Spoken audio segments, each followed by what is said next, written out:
Hello, everyone.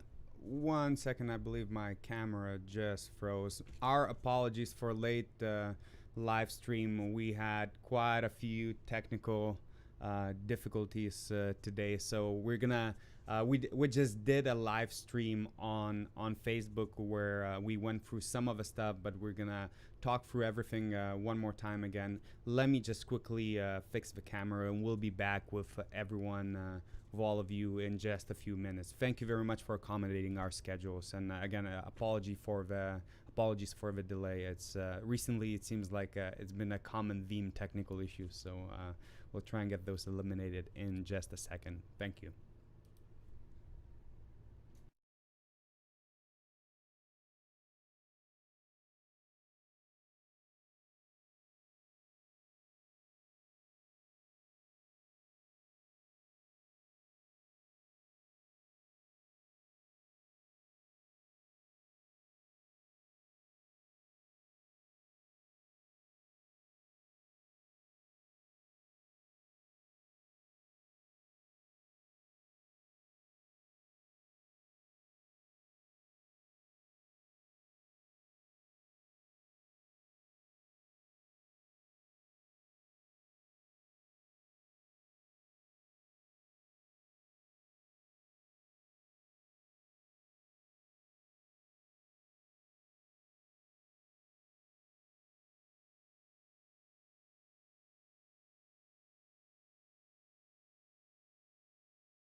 Okay, I think I managed to fix my camera. Hello, everyone. Apologies for a late stream today. Sorry we had a bunch of technical difficulties. We originally planned to stream this on both Facebook and YouTube, and we had committed to streaming this on Facebook.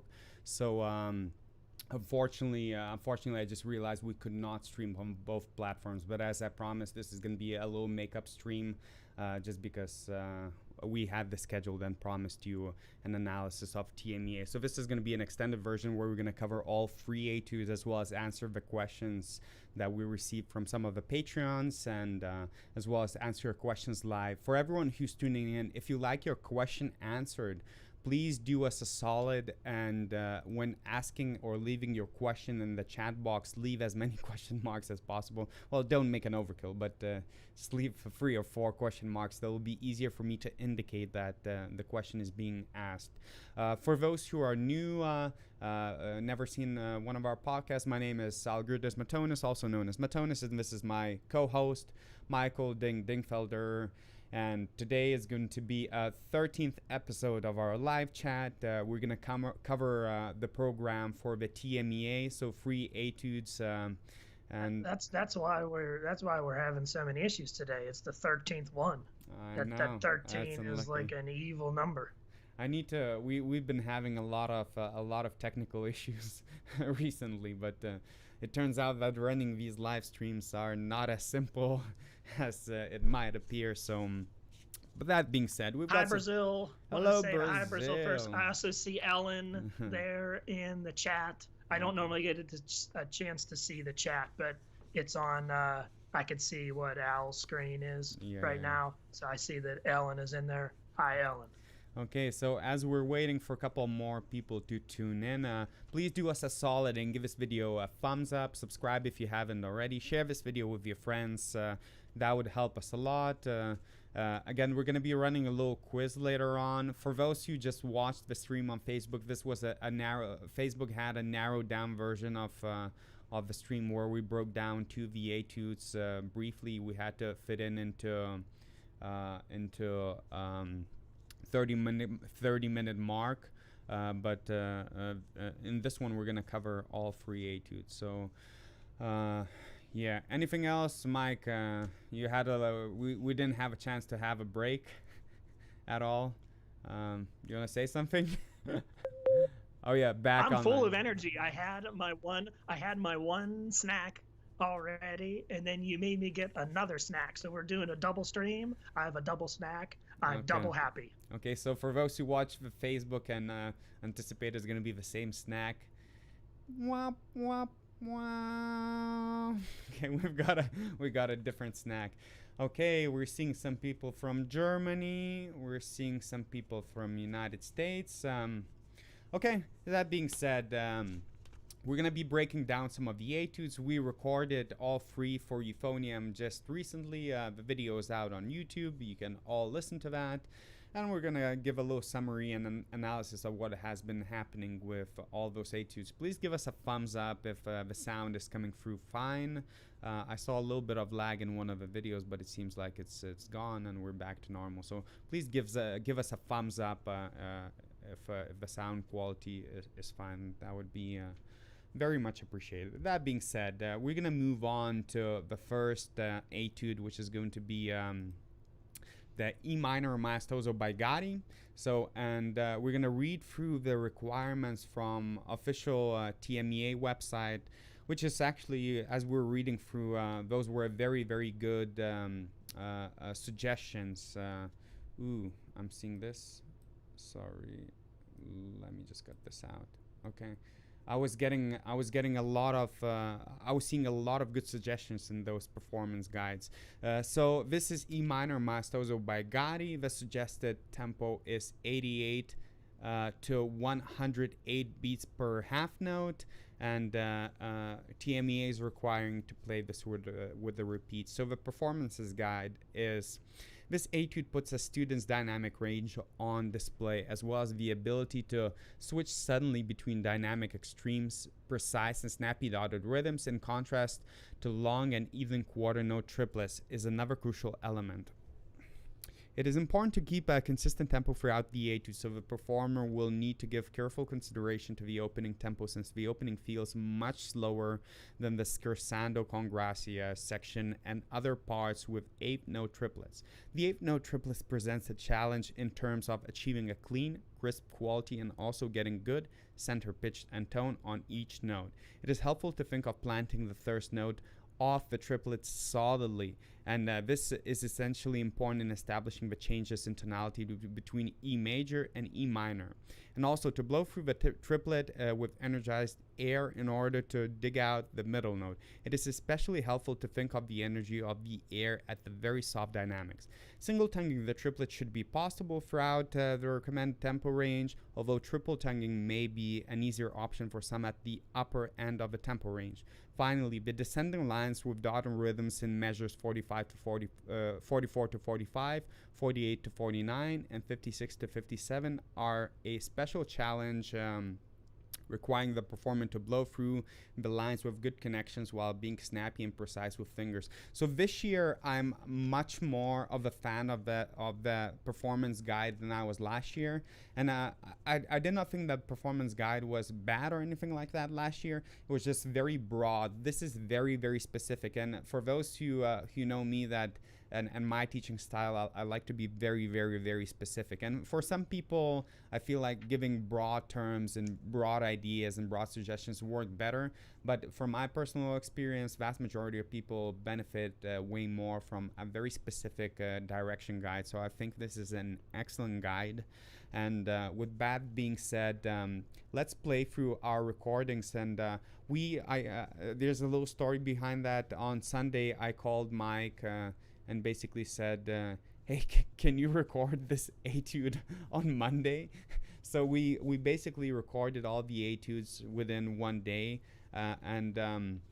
As I was listening back, I knew as I practiced, I played it through a couple times, so I knew what I was trying to achieve. Also, the performance guide gives very clear directions of what needs to be done. But as I was listening back to the recordings that we did, I found a couple of things that I would personally do differently, that I would be trying to improve if I was continue on practicing those etudes. So we're going to bring those up, as well as give a breakdown of how we're achieving some of the elements that we're trying to achieve.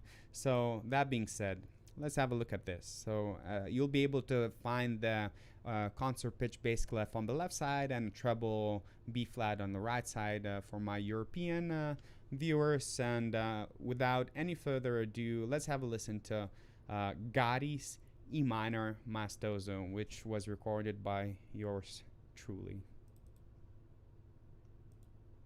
Ooh.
All right, and it's followed along by massive applaud. Cricket, cricket, cricket, cricket. Okay, so hopefully you managed to hear a lot of those elements that were suggested in the performance guide. So from the get-go, the tempo that I picked was right around 105 beats per minute, towards the higher end of the tempo suggested. Now, one thing that I find a little bit weird is the range of tempo that they give you. I believe it's it's 88 to 108 beats per minute per half note. That is suggested tempo. So the range that they give you is like 25%, which is a very, very wide range. You don't normally, once in a while, you would see a piece written by a composer where it gives you a range, let's say 100 to 108 or 102 to 108. So normally it's a smaller range, and the suggested range is very wide, and I find that a little bit weird because this piece sounds completely different. This etude sounds completely different when played at 88 beats per minute versus 108 beats per minute per half note. So if we were to transfer that to quarter notes, that would be 40 beats per minute. That's a huge range for playing this. So I'm a believer that if you're about to pick the etude and you believe it's going to be too hard for people to play in the correct tempo, because I do believe that around 1 to 108 is the correct tempo. I chose towards the higher end, which is 105. But if you believe this is a too hard etude for students to play, maybe a better selection would be an option, or otherwise I would be probably giving a smaller range for tempo, because again, it's a completely different etude in my mind when it's played at 88 beats per minute. So the first thing that I'm really worried about about this etude is going to be these half notes, articulated half notes, which appear at the beginning and the middle and all over places, and they're always marked marcato, normally with double forte or even triple forte articulations. I'm trying to make sure that I create this almost a Ride of Valkyries type of feeling, so a very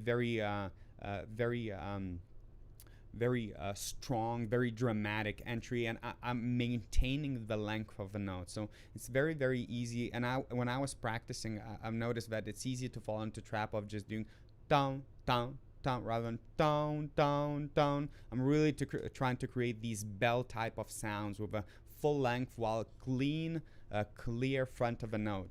Now, the technical difficulty will be transitioning from very loud dynamics to extremely quiet dynamics within a matter of beats. So that's going to be, in technical terms, manipulating the air quantity. The more air comes out through your aperture, the louder the sound will be, and vice versa. So it's nothing to do with the airspeed, it's the air quantity. And obviously you want to avoid manipulating the size of your aperture too much, not to lose control. So the tricky bit is making sure that whenever you blow a little bit less air to create those pianissimo or pianissimo dynamics, that you don't shrink your aperture. Now normally the control mechanism that I suggest for air and that I recommend is diaphragm. Now diaphragm is not a voluntary muscle. It's not a voluntary muscle. We use it every single time when we breathe. But normally the more control you do through your lips and adjusting the tension, the less control you'll have. So avoid pinching your lips. So whenever you go to those pianissimo or pianissimo dynamics, make sure you do that through thinking about airstream. So instead of pinching, just use a little bit less air. So that would be a good way of controlling those huge dynamic variances without losing tone or missing pitches. Now, obviously, start this etude slower than what is required, and subdivision would be highly recommended. I would definitely start with this etude with quarter notes before you start getting into that half note groove. The triplets, again, very good guide. It's easy to start playing this a little bit too fast for your technical facilities in that triplet section, which comes later on in the piece, right here, and as a follow-up. So you want to make sure you practice this with metronome every single time, so you know what's a comfortable tempo range, as well as a good starting practice tempo range. I was trying to put a lot of emphasis on being clear with making sure, for example, as you can see, there's a quarter note right here which is not dotted, whereas a follow-up with a very similar pattern in the second page right here is dotted. So I tried to bring in these details as much as possible to make sure there's a very clear, distinct feel for dynamics and articulation. And also, whenever I went to these triplets, I tried. I know the suggestion is to put emphasis on the first note of a triplet. I try to maintain that as equal as possible. As you could probably anticipate, I was using triple tongue to play that at this speed. And normally you get a little bit of unevenness whenever you add in that weak syllable ga or ka, based on which one you're using. So normally you can fall into this trap of doing dagada rather than daga da daga da daga da daga da da. I want to hear those triplets to be equal length, every single one of them. So I try to make sure that they're light. My tongue gets out of the way very quickly. I'm not necessarily thinking of making them short. I'm thinking of my tongue getting out of the way as quickly as possible, not to disrupt the airstream. Now, one thing I feel I could have done better listening to this recording a couple times now, it switches to E major in the middle of the piece, and there should be a very clear major key feel. And I feel like these G sharps right here, I feel the way I articulated them made them sound a little bit flat, and I'm not hearing as clear of a major transition as I would like it. As soon as I hit this F sharp and do this this pattern right here, it's very clear that it's a major key. The beginning should have the same feeling. So if I had to critique my own recording of this, I would like to hear a way clear transition to major key in the very first bar right here. So I feel that was a bit of a technical. I know for sure that I was pressing the right fingers. I'm pretty positive I was either being a little careless with how I articulate those, just because they're sounding a little bit flat. Another thing I was trying to really bring up is this triple pianissimo. Now I find it. I'm just curious what you think. I find it a little bit weird when they put these triple P or triple F dynamics. I feel that it's a little bit unnecessary, considering that I don't see an MF dynamic here almost at all. So I guess the dynamic, I know it's important to bring up the big range, and I understand this idea of they're trying to emphasize that we want a huge dynamic contrast. Just whenever I see a triple PPP or triple forte, it just looks a little bit weird, and I feel that often it scares people off. So you have to think of dynamics in the context of the whole piece rather than just try to play that PPP is the quietest dynamic of the piece. It's the quietest dynamic you have, not below the quietest dynamic you have, if that makes sense. So don't panic whenever you see these triple P or triple F. Just treat that, what's your dynamic range, and treat that within the context of your dynamic range rather than trying to get to some sort of an unreal level of dynamics. That being said, hopefully you heard the dynamic contrast that I was trying to create. Now I know there was one point that Mike brought up on the Facebook live stream, so I think it would be unfair for me to bring that up right now because he already did that. So I'll let you take over from here. Yeah, sure. With this etude that you did, I love the dynamic contrasts that you did throughout this piece. I'm not a fan of this etude in general, but what you did with it was really, really nice. It was very exciting with the different changes that you made. Hopefully, as the students are learning these, they could try to make a similar changes to make the piece more exciting. I brought up the point in the Facebook stream that we did previously on this. Was it grapefruit? Yeah, grapefruit. Of course. Yeah, that was like the loudest can opening. You're supposed to do it. You have to be sneaky. Like whenever you go and open up the can of pop, you have to get it just about to open, and you got to go. You have to clear your throat. No, that's not while you open it. That's not my style. You know me. I'm very direct. I don't hide anything. I just roll with it. No, you got to clear the throat. No, never. I want to make sure. I bring the point across. It's grapefruit seltzer. That's the key.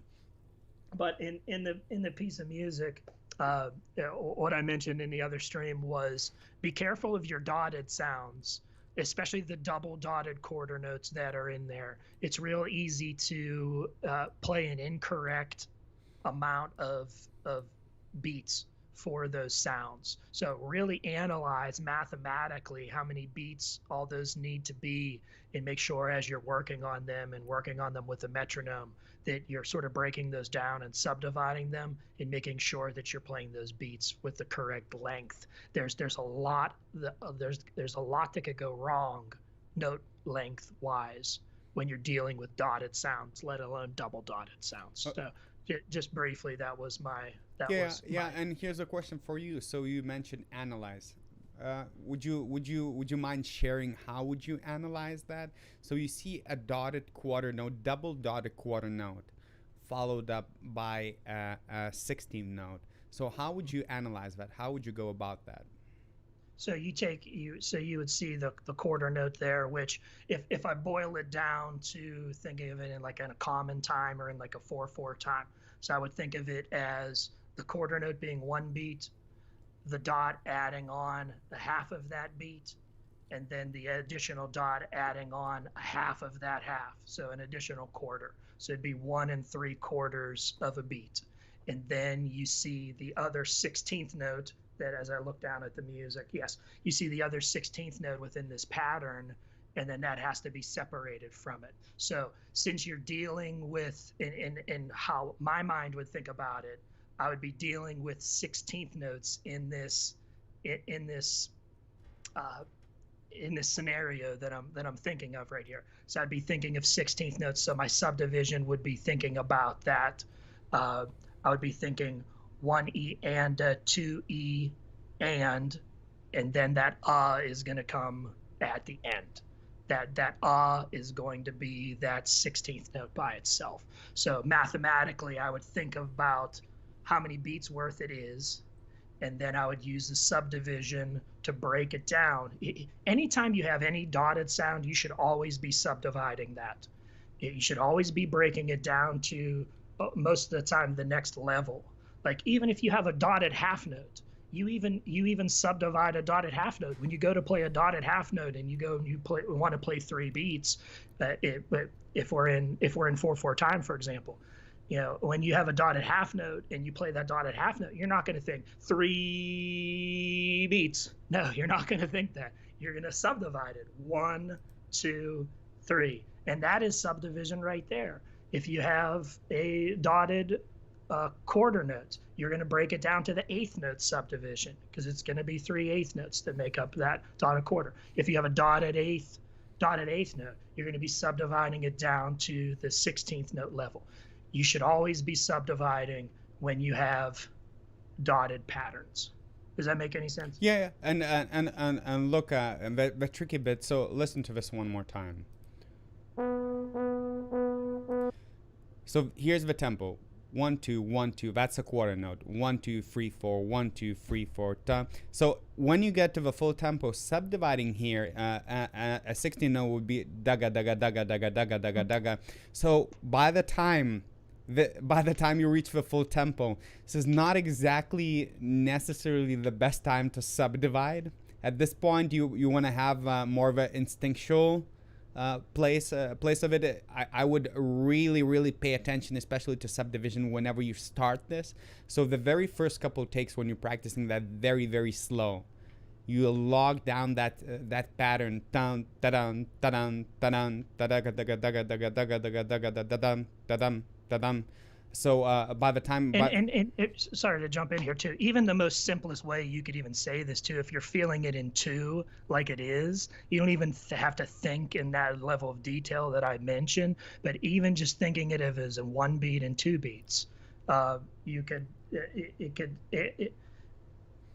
even like how you're saying, putting the last sound a little bit later on and leading into the next pitch and feeling it a little bit more too. Yeah, and I think it's will be a very important thing to me, at least, that whenever you're practicing this a little slower, that whether you're doing it slower or a little bit faster to begin with, that at one point or another point, you would consciously log down that rhythm. So at some point you have to subdivide, so you're just really being conscious and aware that that's a precise rhythm, instead of just going dun da da da da dun dun da dun, rather than dun da dun da dun. So that's a mistake I would see some people doing here. I've heard somebody mentioned that the audio volume could be brought up a little bit, so I did that. Let me know in case there are any other audio issues that anyone would like to bring up. But I brought up the audio levels just a tiny bit, so hopefully the overall level is a little bit louder. But that being said, yeah, that's more or less would be our recommendations. Is drill that as many times slowly. Just don't be preoccupied at particular fact that it has to be slow. Just find the tempo where you can play this with great dynamics. Break this down to smaller phrases, and ideally break this down into phrases by dynamics here. So 4 bars at a time, and later on try to combine it into 8 bars with that dynamic transition. That being said, let's move on to the second etude, which was recorded by one and only Ding. Okay, and you recorded what? It's the Allegro, the C major Allegro, the Rosari. Okay. Do you want to read the guidelines, performance guidelines? Sure. They go like this. So it says, this etude presents the challenge of tonguing and slurring cleanly and evenly through swiftly moving scales and arpeggios. Fingers need to be precise, while the performer must think of blowing through with the air. Performers may choose to double tongue, especially some of the longer passages, like measures 9 and 10 and measures 42 and 43. But single tonguing should be possible even at the upper end of the tempo range. The descending lines in measure 11 and measure 44 pose a special challenge for keeping evenness through the 16th notes, and blowing through will again be the key. The etude requires good intonation in the key of C major. Usually the C above the staff tends to be flat.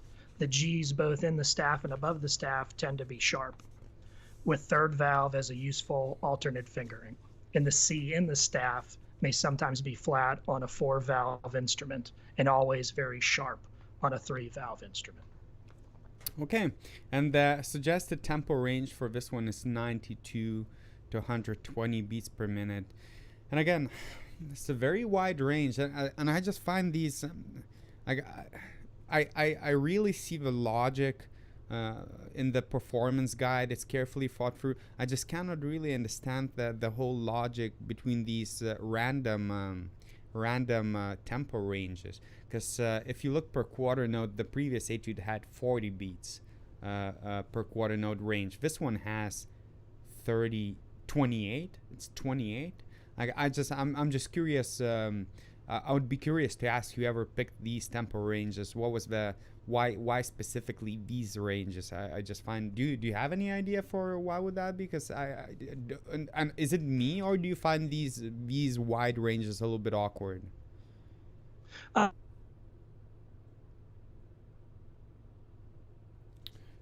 no! Did you just freeze up?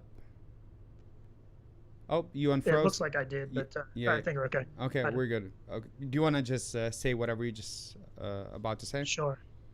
Are we okay? Yeah, we're good. Yeah, you hit a button, didn't you? You jiggled something that you shouldn't have. No, not really. I'm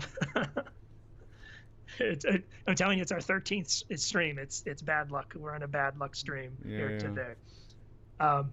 So my only logical thought would be, with such a big difference on the tempo markings, would be that it makes it approachable by more students.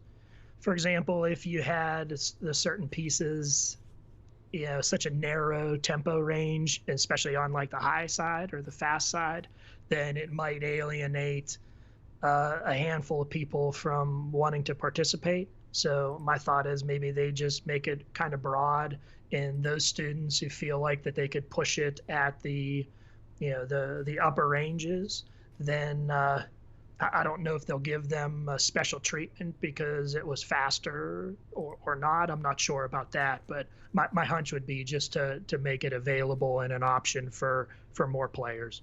Yeah, I just find it a little bit awkward that they would put it like that. If I was choosing the program, I would probably either pick a smaller gap and an easier etude, or then just give that tempo range. Because if I would assume, if I was judging it, you would be probably, for these technical etudes, you would be leaning towards the performance. If somebody played everything to the quality with slower tempo versus faster tempo, it seems like it gives an advantage to.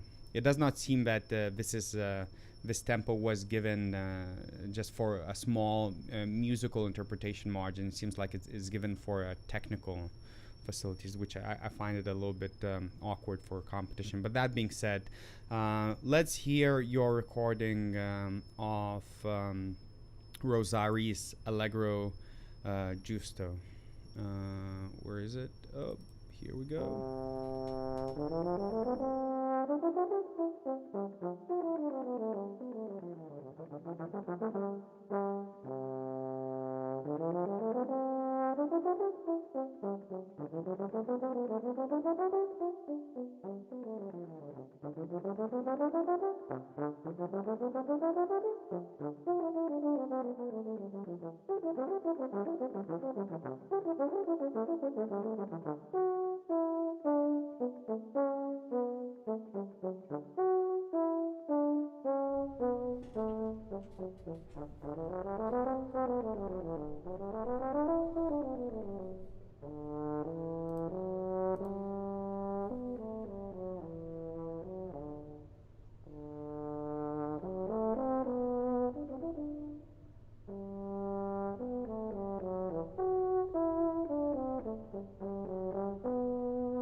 Oh yeah, round of applause. Okay, so just a quick reminder before we go into breakdown for this. If you have any questions, leave them in the chat box. Ideally, put some question marks. That would help us a lot. If you have any TMEA related questions, those will probably get priority, but again, not exclusivity once we go later on to questions and answers. And also, please do us a favor and give this video a like, subscribe if you're new to this channel, share this video, and let us know what you think about these live streams and what you like to see in the future live streams.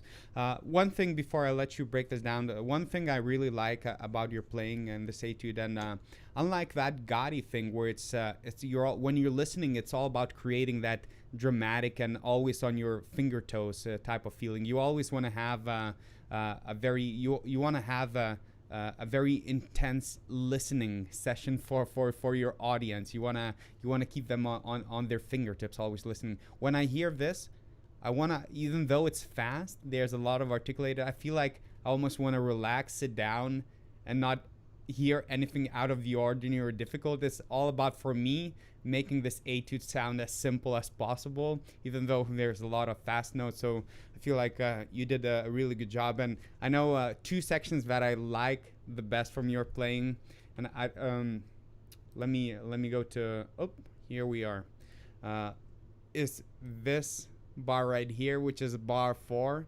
I like the dynamic contrast that you make there, as well as middle section. I really like the middle section, the way you play. That's my favorite part. It's easy, it's relaxed. There's no panic, no rushing anywhere. Everything feels. You never get the sensation or feeling that you're in any trouble or you're on verge of stopping or slowing down. It feels very comfortable, and that's something that I'd like to hear from an etude like this, which is a nice major key, nice, relaxed, although it displays a lot of control and a lot of technical facilities. That being said, would you like to give our audience your perspective to what you were thinking about when you were recording C major by Rosari? Sure. First, I like this one the most. That's why I picked this one over the other ones. This was just a fun tune to learn. We only got these a couple of days ago, so it's a shame that I didn't have more time to work on it and spend actual time getting to know it a lot more. This one was really a fun one. I might hold on to this one and audition. Are you going to audition for TMEA? Oh, no. My auditioning days are over. By the way, I called Mike on Sunday and I said, hey, would you like to record one of the TMEA etudes? And he said, sure. And he said, when do you need it by? I said, tomorrow. So this is as much practice time. I'm trying to really commit to uploading these on a weekly basis and give you content on a weekly basis, which means sometimes we have to do things a little faster than anticipated. But I'm sure I sounded calm whenever I said sure, okay, but in my head I was just like, tomorrow. Oh, no. When is tomorrow? When is that tomorrow? But to get to the breakdown a little bit here, I did a decent job breaking things down in the Facebook stream that we did before this. Hopefully, I don't leave anything out. But the first point is just some concerns to watch out for in this piece as a student as you're preparing this would be your long sounds. There's a lot of short sounds in this. There's tons of 16th notes within this etude. And your mind and your body is going to be thinking about those shorter sounds so much that when you get to a longer sound, you might play it incorrectly if you're not very careful. So I mentioned about subdivision. So just for example, like in measure 1, measure 2, measures 5 and 6, You have that half note tied over to the eighth note, and then you have the quarter tied over to the 16th. So try to break that down a little bit. Make sure that you're holding that for the correct amount of beats. Since we have 16ths so much in this exercise, I might think 16ths instead of just thinking 1, 2, 3, and a 4 and a 1 in the first measure going into the second measure. I might think 16ths the whole time. I might think 1E and a 2E and a 3 and a 4E and a 1. I might break it down just so that I know that long sound is precisely the correct amount. So subdivision is key in some of your longer sounds that you have in this. The second point that I could share is just a uniformity on the articulations that are in here. Accents, portados, just a couple times in there, but many staccatos throughout this. And whenever we are using our articulations, we always want to make sure that they're uniform. If you have a set of eighth notes that have a staccato attached to them, that staccato is the same across all of those eighth notes. So don't treat one eighth note differently than you would another one of your eighth notes. So try to make them as uniform as possible. The next one would be the syncopated part, the part with a syncopation. You're going to find that in measure 14, in measure 18, and making sure that you maintain your steady beat in this section. Whenever we're playing on a lot of upbeats, when we have a syncopated part, it's very easy to rush or to even drag sometimes, instead of keeping things right in line. One, and. Instead of keeping them right there, some people might try to rush even faster. One, and they'll let it get away from them. Or the opposite could happen, and people could just start to get bogged down in the syncopation, and the beat could really suffer there. But what I could do in this, and what I was thinking about in this, just to maintain and stay on top of that beat, is I love to subdivide so much. My mind is always thinking about so many things whenever I play, and this is one of those spots. I know I need to maintain my time, so I subdivide. So I might even think 1 and 2 and 3 and 4 and 1 and 2 and 3 and 4 and 1 whenever I'm in that section.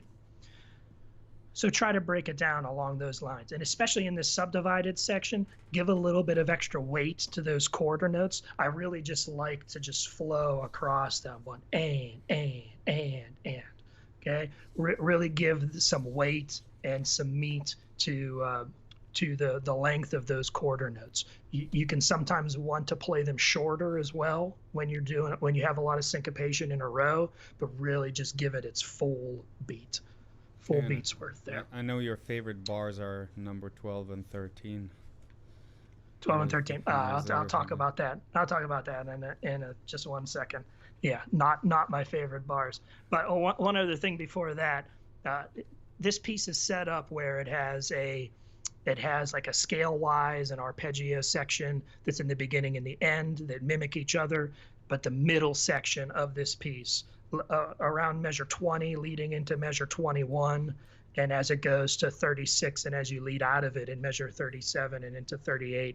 This is my favorite part of the piece of music. Yeah, you can play all these scales and all these arpeggios and all of that, and that's one thing, but you can really get a sense of the musician that you are in this middle section.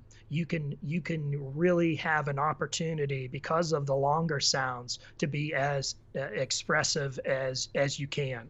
So you can think about bringing out some things like vibrato and stuff like that on these longer sounds. You don't have to play so quickly, that you can really focus on your dynamic changes that happen quite a bit in this section. Your tone quality. Your tone quality could be first and foremost on your mind here, and you could just be as beautiful sounding as you can. This is one spot that I just love the most out of this piece. A quick question for you before you move on from the middle section. There's a little RAL there. Do you have any suggestions in terms of how people should approach it? Like, how much time would you recommend taking there?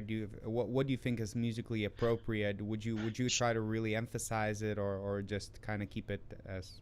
In this case, no, because I'm not looking at the. Okay, yeah, it is on this additional transcription that you have here. I mean, it is a poco rallentando, so it's just a little. So we don't want to go overboard. I mean, if it just said rallentando, I might take more liberties at slowing it down even more, especially if it's molto rallentando. But it's not. It's giving a specific direction. It's a little rallentando, so just a little bit.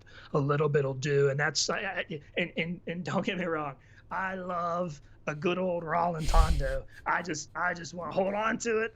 I want to hold on to that rallentando, and I don't ever want to let it go. But whenever they give you a specific direction, when they just want a little bit, then you have to be like, oh, really? Just a little bit? Okay. So less is more in this example. Don't go nuts with it. I wouldn't recommend it because it is so specific with that direction. Okay, that's good. And what about those favorite bars? Gee, the measures that I hate the most in this piece of music, and I made this joke on the last stream, since this is for Texas, for the competitions. I call these measures that I'm about to share with you, these are called the Texas Chainsaw Massacre measures. These measures are terrible. I hated these things. Most of the students are going to have to spend a decent amount of time on these measures, and we're talking about measures 12 and 13, 45, and 46. Texas Chainsaw Massacre measures. They are just, there's a lot going on there. There's big jumps.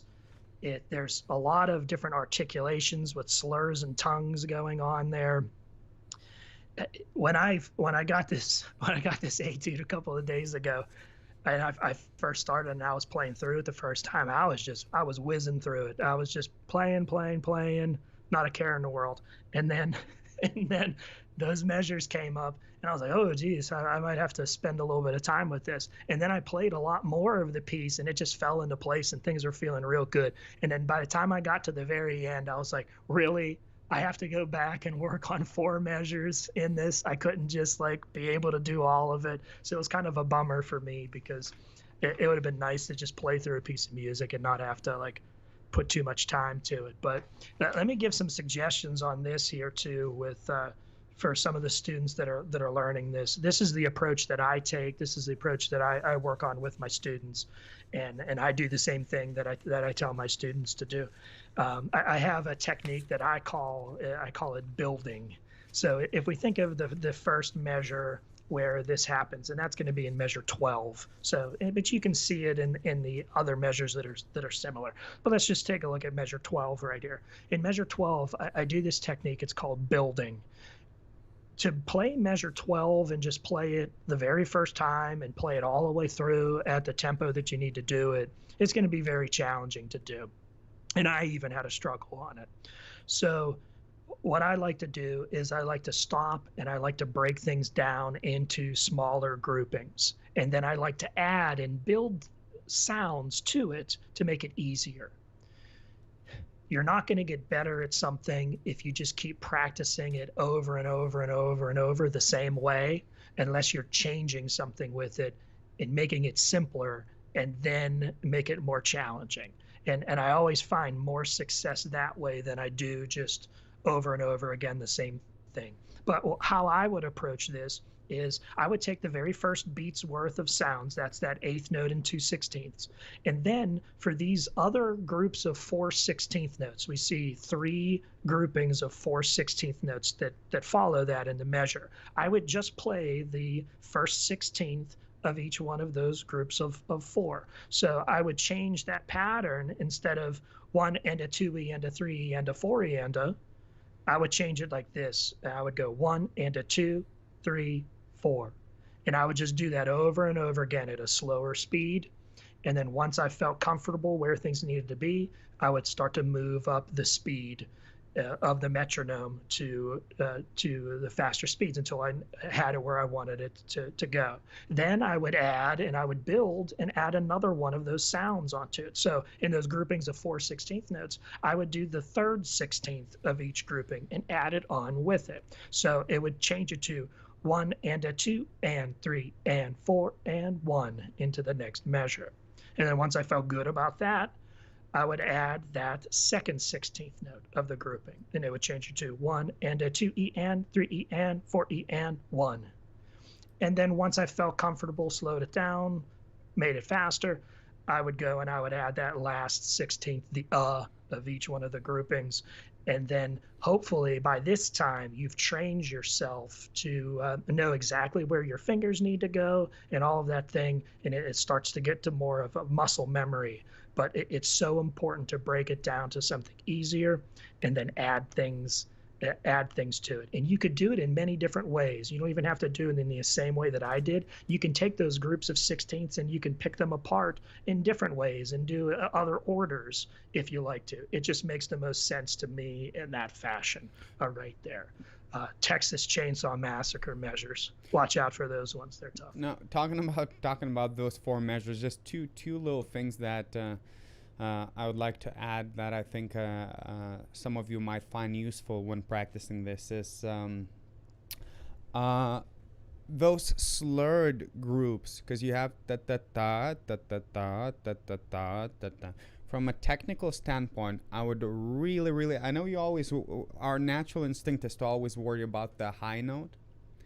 I would really emphasize the bottom note. What tends to happen technically often in terms of our airstream, right before we hit that top note, we tend to dip. I want to have a consistent airstream towards that higher note. So treat that bottom note, and I'm talking about the C, the G, those bottom notes before a slurred note, almost as if we're marked tenuto. I would think of them all very long da da da da da da da da da. I would not try to skim through them just because the high note is about to come up.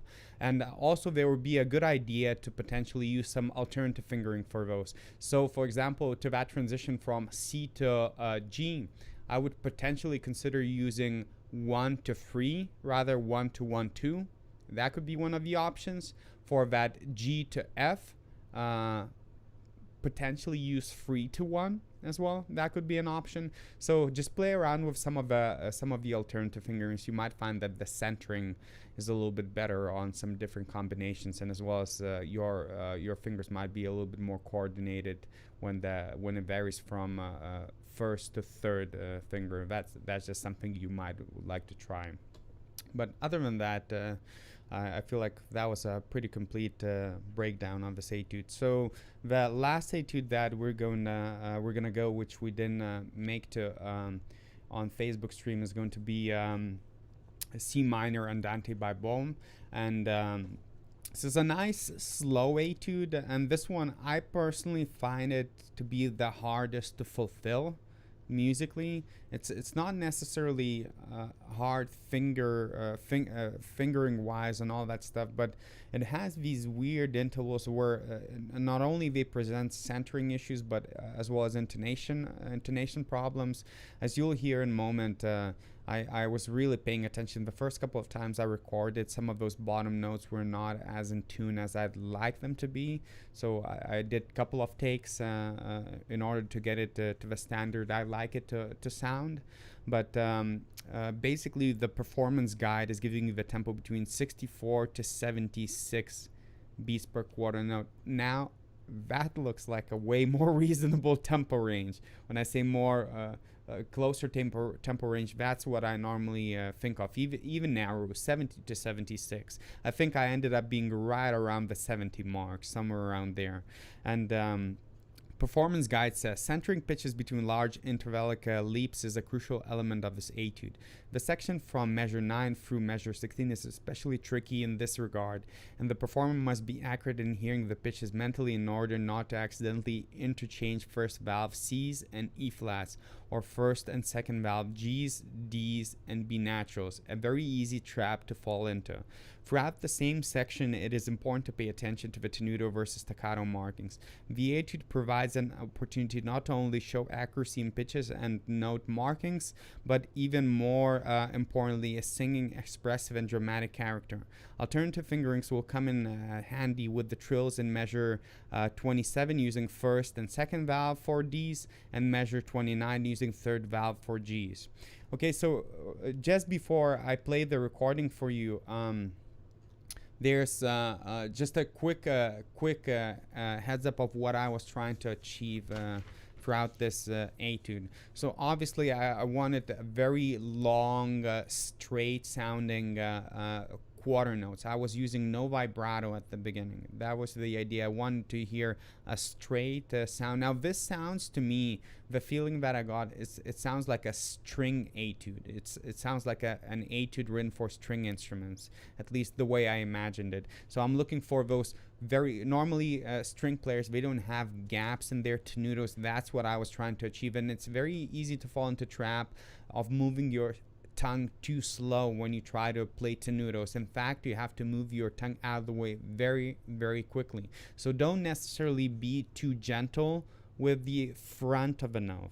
We tend to really have this rather than clear front of a note. So treat it more of an airstream rather than articulation thing. And also those articulated notes, I really, one of the things I wish I did just a tiny bit better on this one, I really imagined of those staccato notes being like a pizzicato on a string instrument. And I feel like when you pick it on the string instrument, the consistency and articulation is very, very easy to make, and they're always consistently short and light. Well, not always, but it's slightly easier to do it than articulating on brass instrument with the tongue. So that's one of the areas. I think I did a pretty good job, but I think it could still be better. One thing you should be paying attention to is on these etudes is where you mark in breaths. But before we go to breaths, let's play the actual etude, and you're gonna get to hear a little bit of what the performance guide was saying and what I just brought up. And before we do that, again, just a quick reminder, if you have any questions, put them in the chat box with a question mark at the end. That'll help me to find the question later on. Give this video a thumbs up, subscribe, and all that good stuff. That would be very much appreciated. That being said, let's play Bohm C minor.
Okay, So this was the recording that I made, and just a couple things to think through in terms of phrasing. So we have an option of doing eighth bar phrasing or fourth bar phrasing for most part in this etude. Now, you noticed that the tempo was right around 70 beats per minute, and I think the bottom margin given in the TMEA is 64, which potentially could be utilized in the very opening. I feel like it could almost be a little bit slower than I played. I really wanted to do that 8-bar phrasing in this one. So 4-bar phrasing, my apologies. It's 4 and 2 bars, not 8 and 4. Apologies for that. So I was really aiming for that 4-bar phrasing. So the first breath I took was after 4th bar right here, and then another breath right here, and then another breath right here, and then obviously quarter note, then a little breath right there, then a breath before the trill, then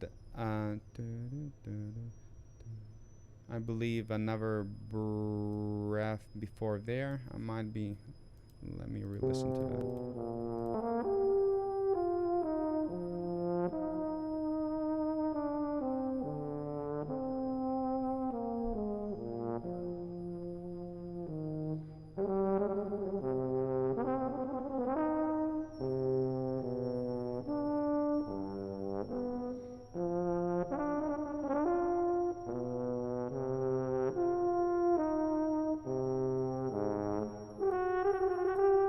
Okay, so that's the breath. I wish I took it in a different place. I wish I personally took that breath before the C. Okay. What were you about to say? Nothing. Nothing. Not really. Was there a breath before the F in measure 27? You mean before D? No, yes, it was before F. Yeah. Okay. I wish I did. I took a breath in the measure 78 before that bottom C instead of da. Yeah. Does that make sense? What measure did you say? It's on 28. like you said 78. It's 28.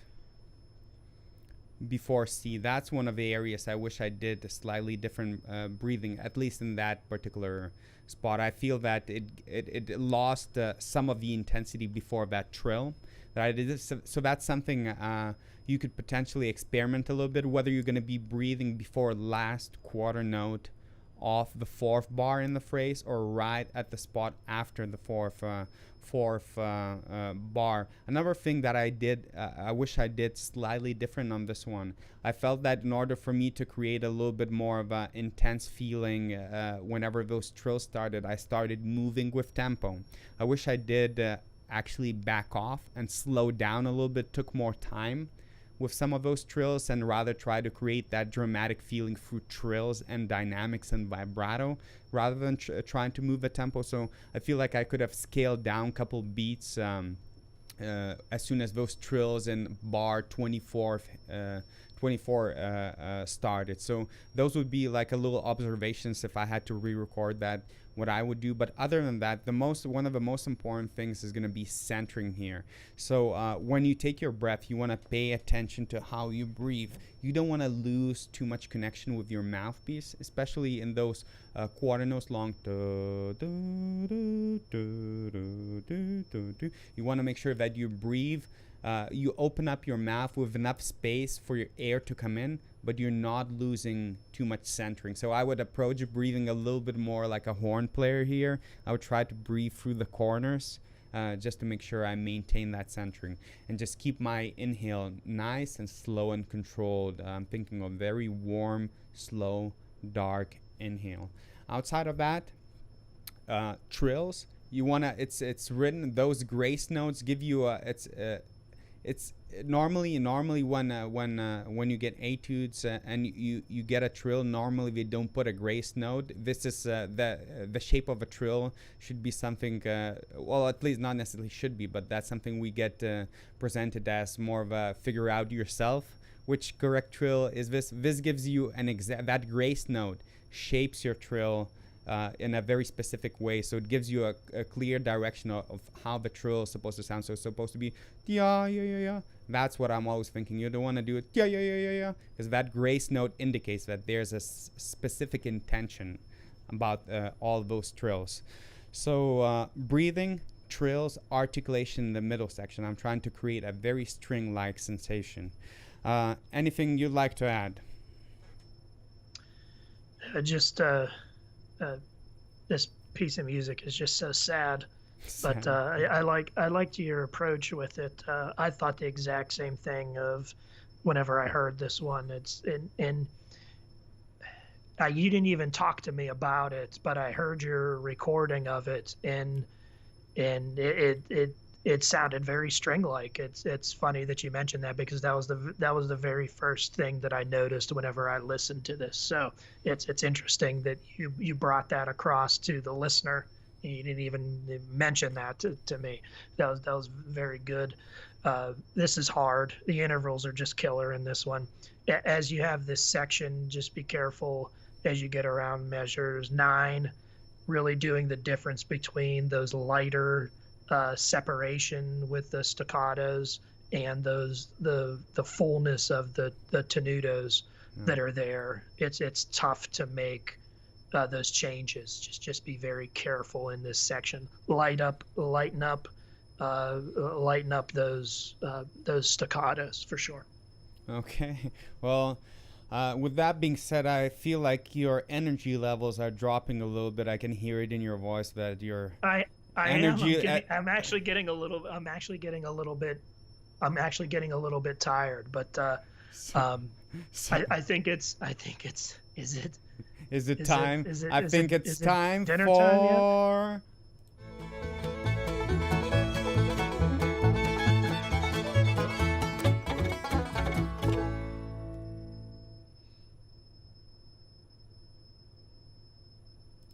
Okay, so it's time for Dining with Ding. Okay, so we did this on Facebook already, but for those who watch our couple of previous streams, you know that we normally do this little quiz. So Mike gets low energy, he gets hungry, he needs to power up a little bit.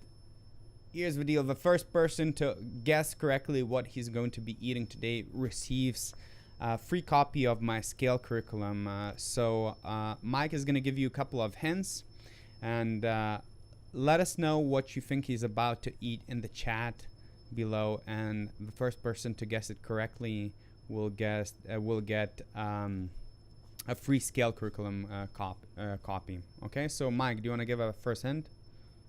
Sure. So I have a treat here. It's not the same treat that we did the giveaway in the Facebook stream that happened just before. That treat was a cupcake. So the answer is not cupcake. So just watermelon? giving you a freebie right there. Watermelon? It's not a cupcake. I already saw somebody saying it's a baked watermelon. It is not a baked watermelon. I would never eat something that healthy as a treat. But this stream's treat, I don't know if I've had one of these. I've had so many treats that I hate to start repeating, but I'm not sure if I've had this before. Not. Did I? Oh no, maybe you did. I'm not sure if I did or not. But anyway, so this treat today is an enhanced treat. It's a treat by itself, but it's enhanced because it is covered in chocolate. So the first hint is a treat that's covered in chocolate. Chocolate covered ice cream? It's not chocolate covered watermelon, okay? That's not it. Okay, so start putting your answers. I'm going to give a little countdown before we get to next hint. I'm seeing brownie. Is that a brownie? Brownie? It's not a brownie. It's not a brownie. It's not a chocolate covered brownie. Granola bar. Granola bar was last time. That was the last YouTube stream we had. Okay, so I'm starting countdown. 9, 10. Or should we go to a question? What kind of countdown? I just said 9, 10. Should we go to one of the questions and then come back to the treat? No, I'll lose the chat. So you want to actually give it? Okay, so another hint. Okay. Do your countdown, because I didn't think of these hints ahead of time, because you had me get a treat like literally. 10, 9, like right 8, 7, 6, 5, 4, 3, 2, 1. Is it granola bar? No. Is it Millionaire shortbread? I have no idea what that is, but Me no. neither. Chocolate covered Rice Krispie. No, you're getting on the right track though. You're getting on the right track. Another hint, please.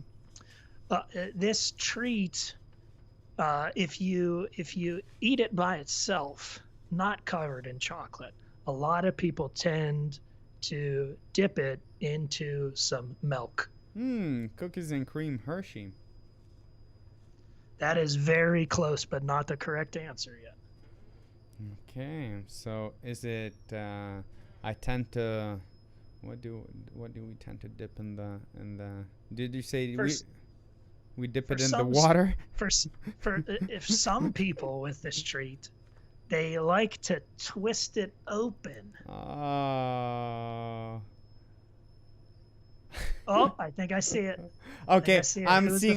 No. Okay. Is it okay? I'm seeing too many Oreos. Okay, how about somebody gives a specific Oreo? That's a specific Oreo. Is that correct or not?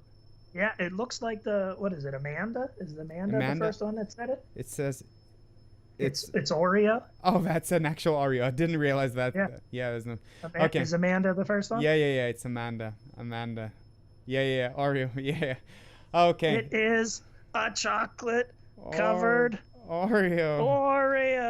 Okay, so Amanda Harold, please send me an email to euphonium.legends@gmail.com. Again, it's euphonium.legends@gmail.com.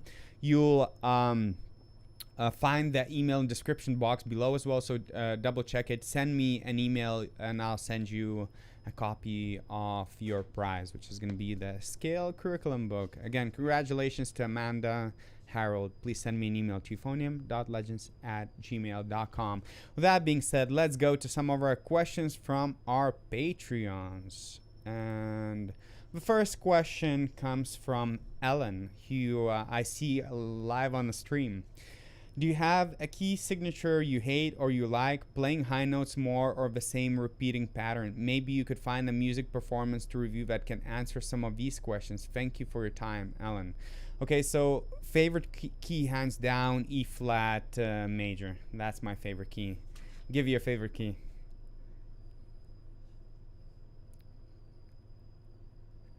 You too busy? Seems like you're a little too busy. I was eating I didn't want to be rude and talk with chocolate-covered Oreo.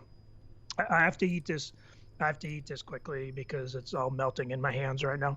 But do either the next part of the question, say what you think, or the key signature that you don't like while I finish. Okay, this. The key signature I do not like would be an F sharp major.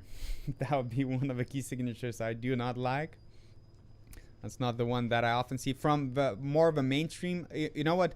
From more mainstream key signatures, G major, concert G major, or treble A major. Not a big fan of that one as well.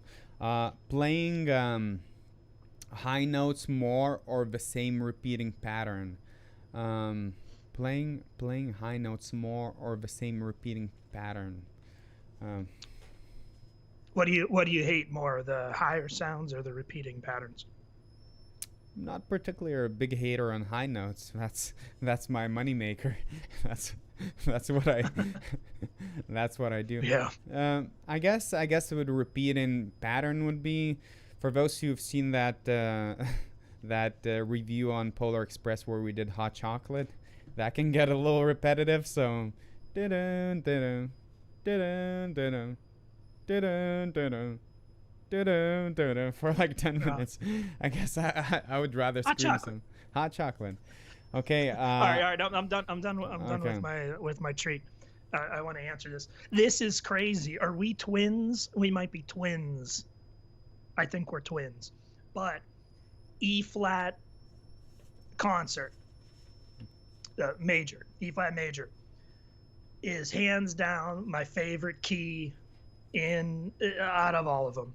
There's something about those sounds that just speaks to me. It's Anytime I hear a piece pitched in that key, or I have to play a piece in that key, I just love it. So E flat, E flat major. It's well structured for euphonium as well, because all the centered notes are within that key, the arpeggio. And if you go to super range, like the D, the concert super D, is such an off-centered note. So if you even if you went a little bit lower, I much prefer, if I end up on a super note, I much prefer a super E flat. And normally those patterns are just very centered notes. So I prefer. I prefer this quite a bit. Okay. The keys. Oh, do you want me not finish? No, go ahead. I didn't know to realize. Okay. The ones that I don't like are any keys that have a sharp, because I actually don't like when you have to go back and forth between your first and second finger combination, to your second and third. I just don't like that back and forth sort of crisscrossing, and you're going to feel that. Especially whenever you play a lot of sharp keys, you'll be going back and forth between that. As opposed with you're doing like E flat concert, it's all just fitting real nice within your two fingers there. Alrighty. I hate repeated patterns too. You can only repeat for so long before something messes up. All right, let's go to question number 2. Question is, it says, hello, my name is Abel. I'm messaging to thank you for all the great stuff you have on this, it says pattern. I need help with one thing with my playing, and that is breathing and lung capacity. I have allergies and specifically asthma, so breathing and taking in as much air is a big problem for me. I'm wondering if you have any tips or advice on how to maybe better my breathing and overcome it. Thank you, and that's all. Okay, so with asthma, that's a bit problematic, because that's it's more of a you'll have to take, obviously, I'm sure if you have it, you have to have medication, because normally what happens with asthma is you get your throat closes, it swells up, and you cannot breathe. It's a respiratory problem. With allergies, now that's a relevant thing in the area where we live. So again, allergies and asthma would it's no better suggestion than just taking your medication. Now, in terms of overall improving your lung capacity and ability to utilize it a little bit better, I treat it almost like a stretching exercise. So normally, when you do your stretching exercises, you have a couple of ways of improving. You have to either have a goal of improving your mobility, or reaching your maximum mobility that you currently have. So the same thing with breathing exercises. I always either try to improve the capacity that I utilize, or get to my max capacity for that day. So for example, let me explain that in a little bit more relatable terms. When I wake up, normally, because you're compressed on the bed for a long time, you'll notice that your breath is a little bit more shallow, just because everything is a little bit more compressed. So there's 2 types of breathing exercises. One that gets me to the state where my normal full lung capacity is. So I would do slow breathing with a little bit of resistance. So you can use always a device called, where is it? Oh, it's in my pocket. But it's an Ultrabreathe, a low resistance device where you can adjust your resistance. Or you can simply grab your mouthpiece, cover 3/4 of a hole in your cup, and just start slowly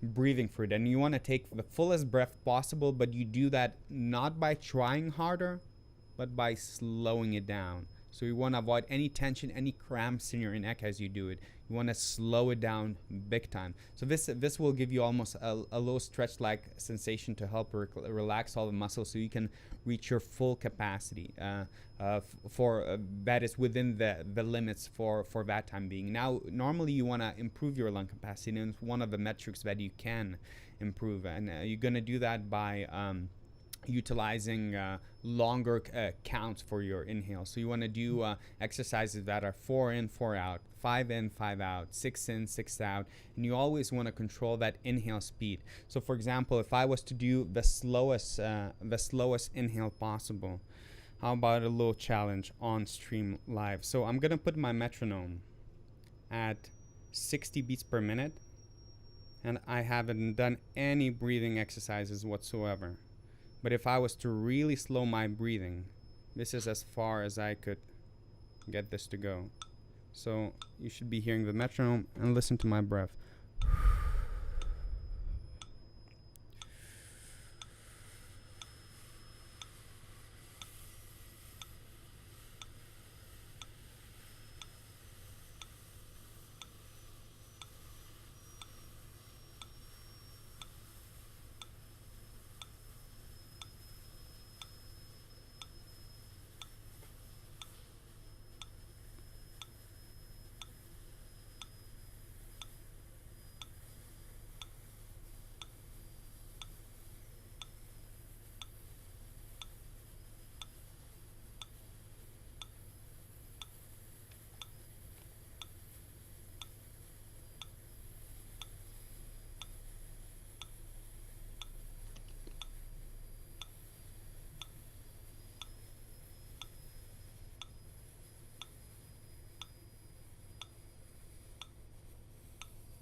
So this is as far as you can slow it down. Normally you improve your ability of lung capacity through increasing those numbers. So this is a little bit of an overkill. That was probably like 30 or 40 seconds. Normally, if you don't want to do it in a crunch posture that I did, but you want to have exercises that extend that number to a larger number than what you would be probably using in your functional playing, which is 1 or 2. So you want to increase those numbers. So that will help you learn and utilize the better lung capacities. Controlling airspeed. You need to be in control of your airspeed. Mike. There's a lot of variables to this question. I think what's most important to mention outright is, I'm not and you're not a medical, doctor or professional. So, I mean, there could be concerns that are happening there with any of these types of exercises. It might be best to, talk to your doctor or seek medical advice with that. You never know with an issue like that if things could, not that it would get worse, but if we'd hate to have something happen with trying to do certain exercises or have an attack coming on or something like that. It would be good to talk through that first, just as like a little disclaimer about that. You're always real good with breathing things and talking about breathing, but it's a whole other ball game whenever there is a medical concern that is going along with it. I think it's great that Abel is learning an instrument. I think the studies that have been out there overall have been very positive of it being a way to, I wouldn't necessarily say help with asthma, but to work on things about being better breathing and better control of the air for people who suffer with asthma. So I think it's a good thing. Just be careful. You'll probably know what your limits are with certain things as you do different breathing exercises and you try to improve, but just take it at your comfort level. If you have issues with your lung capacity and it's because of the medical condition, then just do the best job that you can with what you're working with. You can try the exercises, make sure it's okay with your doctor and things like that. But go at your own pace and make sure that you're safe.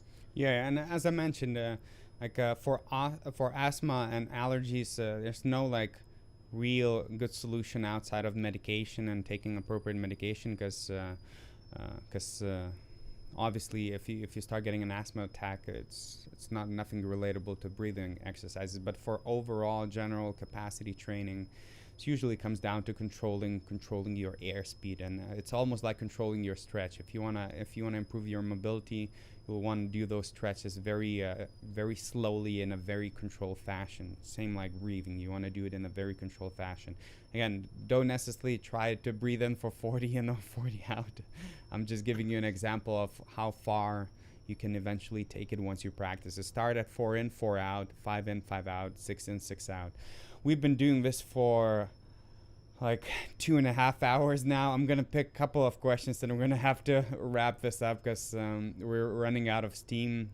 I'm gonna give the fastest answers possible. Okay. That's what I'm gonna do. Do either of you enjoy playing trombone occasionally? In fact, Mike is recording trombone for next big arrangement that's coming out on piece. So yes, he does. I do enjoy practicing trombone, but I'm not as good at it as I am on euphonium. A few more questions, and we'll wrap this up. Not that many questions. You missed one that had a bunch of question marks. You tell them to put a bunch of question marks, and you missed. If you were able to do DCI, would you do it? Yes. Would you? No. Why no? No, absolutely not. I would not do it. I said before, I don't want to be a hater on drum corps, but just the physical. Mike, it's pronounced drum corpse. It's not drum corps. Don't do that. Don't you dare do that.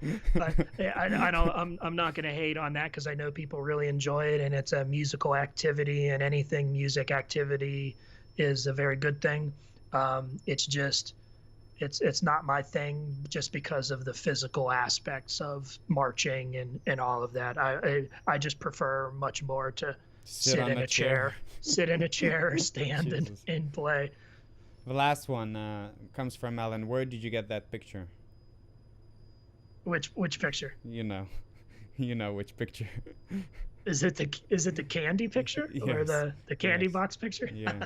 And why? He called me up the other day too. He was like, I need to put some new visuals in the stream, so I need you to take a picture of you with some food. I need you to take a picture where. Oh no! Don't give spoilers. Don't give spoilers just yet. I'm not gonna spoil. No spoilers. We're gonna keep on improving the visuals. All right, we're gonna wrap this up. One more quick question I'm seeing. What recommendations you give to amateur players who need some inspiration to play? My big inspiration was YouTube. That's where I used to, whenever I would get a little frustrated, I would look to all of these great players. That's one of the reasons I started doing a lot of YouTube as well. It's just finding motivation from other players. But I would recommend constantly looking.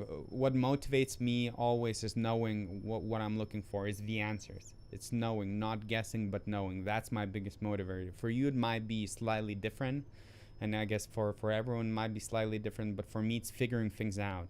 It's getting the answers. That would be a big motivator. So I would look a lot of videos, a lot of educational stuff, read stuff through, and then try to put it in the practice. And then once it would work out and I would be able to work that out in my practice, I would find that super motivating because I knew that, if only I put more practice, that's how you get better. It feels like something's in your hands. You've got control of, even though if you're a kid and you're somebody who's young, you've got something solidly in your control, your ability to get better at it. I found that personally when I was growing up, super motivating and empowering thing about playing euphonium. Mike. Okay. Yeah, listening to recordings is a big thing. I didn't have YouTube back in the day. Whenever I was young, you actually had to buy CDs and listen to it that way, or cassette tapes. So I got some motivation from that way.